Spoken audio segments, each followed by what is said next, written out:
Canadian Prime Minister Justin Trudeau has announced he's resigning after nearly a decade in the top job amid flailing support and disputes within his party over how to handle a second Donald Trump presidency. That presidency is now less than 2 weeks away. The United States Congress has officially certified Donald Trump's win 4 years to the day since a Trump-inspired mob stormed the Capitol to interrupt the same process.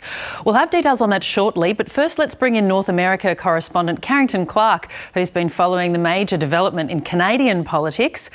Carrington, how did it get to this point? Well, the polls would suggest that Justin Trudeau's government has been under pressure for about a year. Much like Australia, there's been a cost of living crisis, a housing crisis. There have been major debates about the level of immigration into the country.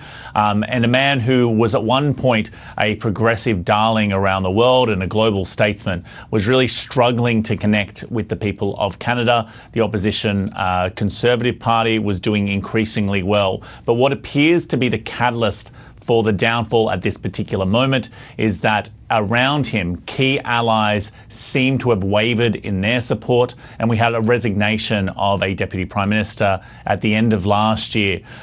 In the end, Justin Trudeau has decided, even though his instinct might be to fight the battle, someone else is better taking over. And Canadians deserve a real choice in the next election. And it has become obvious to me with the internal battles that I cannot be the one to carry the Liberal standard into the next election. That's Canadian Prime Minister Justin Trudeau there. It's quite a fall from grace from his levels of popularity when he took office 9 years ago. What happens now, Carrington? Yeah, and Justin Trudeau was one of the few current world leaders who had dealt with Donald Trump in his first term in office. And while that might have been seen as an advantage, Donald Trump is a vastly different character at this point, and he has already pushed into Canadian politics by threatening to slap a 25% tariff on Canada's exports, which would be devastating for the economy.